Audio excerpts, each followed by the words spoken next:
কংগ্রেস দলে যোগ দিয়ে কংগ্রেস ত্যাগীদের টার্গেটে নিলেন প্রাক্তন উপাধ্যক্ষ আমিনুল। হাইলাকান্দি কংগ্রেস ভবনে বসে বুধবার আমিনুল দাবি করেন, করিমগঞ্জে কংগ্রেস শক্তিশালী, 2.5 লাখ ভোটে জয়ী হবেন হাফিজ রশিদ চৌধুরী। উত্তর করিমগঞ্জের বিধায়ক কমলাক্ষ দে পুরকায়স্থ এবং দক্ষিণ করিমগঞ্জের বিধায়ক সিদ্দিক আহমেদকে নাম না ধরেই আক্রমণ করেন তিনি। আমিনুল বলেন, কংগ্রেসের কয়েকজন নেতা দুর্নীতি করে ইডি, সিবিআই এবং সিএম ভিজিলেন্সের ভয়ে শাসক দলের হয়ে কাজ করেছেন। এদিন আমিনুলের নেতৃত্বে প্রবীণ কংগ্রেসীদেরকে নিয়ে নির্বাচনী কাজ পরিচালনার জন্য 19 সদস্য বিশিষ্ট একটি স্টিয়ারিং কমিটি গঠন করা হয়। এই কমিটি জেলা কংগ্রেস, যুব কংগ্রেস সহ দলের বিভিন্ন সেলের সঙ্গে মিলে কাজ করে যাবে।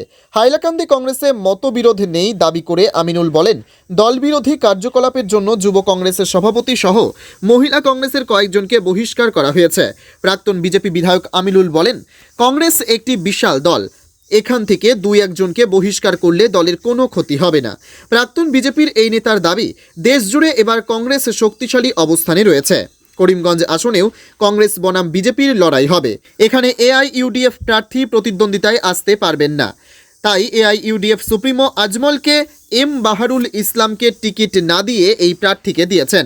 এআইইউডিএফ সুপ্রিমোর সমালোচনা করে আমিনুল বলেন, আজমল প্রার্থী দিয়েছেন জেতার জন্য নয়, ভোট কাটিং করার জন্য। তবে এবার করিমগঞ্জ আসনের কংগ্রেস প্রার্থী হাফিজ রশিদ আহমেদ চৌধুরী জয়ী হবেন। হিন্দু মুসলিম সব সম্প্রদায়ের মানুষ স্বতঃস্ফূর্তভাবে ভোট দেবেন। হাইলাকান্দি জেলার কংগ্রেসের সংগঠন খুব মজবুত। আমরা ডিডিসির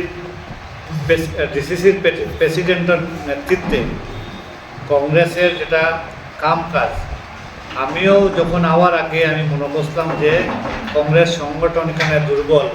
আজকে আসার পরে দেখলাম না, সত্যিকারের এখানে কোনো দুর্বল নাই, অতি শক্তিশালী সংগঠন। আর যে সামান্য যেটা একটু ভুল বুঝাবুঝি আসলো, সামান্য ভুল বুঝাবুঝি, এই ভুল বুঝাবুঝিটাও দূর হয়ে গেছে গিয়া। আজকে আমরা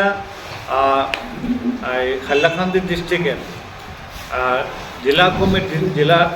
কংগ্রেসের জেলা কমিটি এবং পুরানা যেগুলা কংগ্রেসি মানুষেরা বিভিন্ন পদাধিকারী আসলাম, এরা নিয়ে আমরা স্টিয়ারিং কমিটি আমরা আজকে গঠন করছি প্রায় 19 জনের।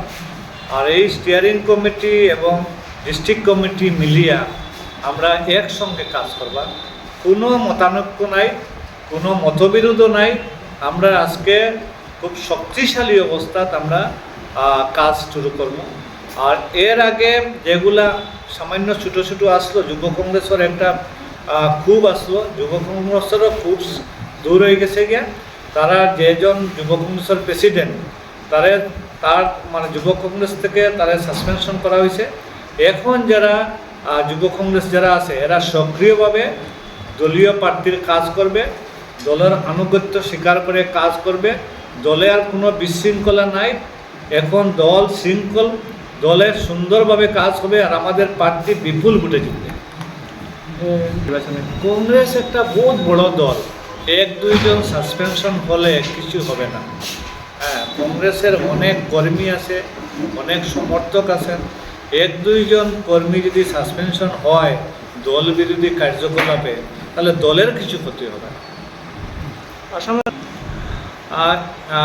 মুখ্যমন্ত্রী যেটা কথা বলেছেন, যারা দুর্নীতি করেছে, যারা মানুষ, যারা প্রতিনিধি দুর্নীতি করার পরে CM vigilance, ED, CBI, income ট্যাক্সের বয় যারা, এরা বয় পাইয়া গিয়া সরকার দলে অংশগ্রহণ করছে। কেউ হয়তো কংগ্রেসে খারাপ পাইয়া যে সরকার কংগ্রেস ছাড়েনি বয়ে, কেউ হয়তো বলছে যে ওদের জিএসটির হয়তো করাপশন আছে, বাগান কিনছে, কেউ হয়তো জমি অবৈধভাবে সরকারি জমি ক্যাপচার করছে। এরা জমি এইগুলার বয়ে ইডি, সিআইডি, সিবিআইয়ের বয়ে, সিএম ভিজিলেন্সের বয়ে গিয়ে জয়েন করছে। কিন্তু সাধারণ কংগ্রেসি যারা এখনও কংগ্রেসে আছে, আর এইবার 2024 এটা রেজাল্ট আপনারা পাবেন। মুখ্যমন্ত্রীও দেখবেন যেগুলা কথা উনি বলেছেন, যিনি বলছেন যে ওদের ফিল্ড একবারে খালি, ফিল্ড খালি নাই, ফিল্ড অজস্র ফাইট হবে, খেলা হবে, রেজাল্ট আসবে, তখন দেখবেন যে কংগ্রেস কতজন প্রার্থী জিতে। আসামে কতটা সিট আপনাদের দলে? এই মুহূর্তে আমরা মানে প্রায় 7 জন জিতবে। এই মুহূর্তে আমরা যেটা দেখছি ওটা হয়তো বাড়তেও পারে। এখানে মূল লড়াই কার সঙ্গে হবে? এখানে মূল লড়াই তো অবভিয়াসলি মানে বিজেপির লগে হবে। বিজেপি এখানে দেখেন এআইডিএফের যাকে ক্যান্ডিডেট করা হয়েছে বদর সাহেব নিজেও জানেন যে উনি জিতবেন না। আর যদি বদর সাহেব যদি জিতার ক্যান্ডিডেট দিতেন হয়তো কে এম বাহারুলকে দিতেন। কে এম বাহারুল দিলে হয়তো কে এম বাহারুলের সঙ্গে হয়তো প্রতিদ্বন্দ্বিতা হতো, কিন্তু কে এম বাহারুলকে না দিয়ে যিনি যাকে ক্যান্ডিডেট করা হয়েছে উনি বুট কাটিংয়ের জন্য দেওয়া হয়েছে, জেতার জন্য নয়। মানুষ বুঝতে পারে যে বুট বিভাজন করলে কী আসবে। দীর্ঘদিন পরে সংরক্ষণ মুক্ত হয়েছে, যেমন ব্যুরো রিপোর্ট, গণ আওয়াজ, হাইলাকান্দি।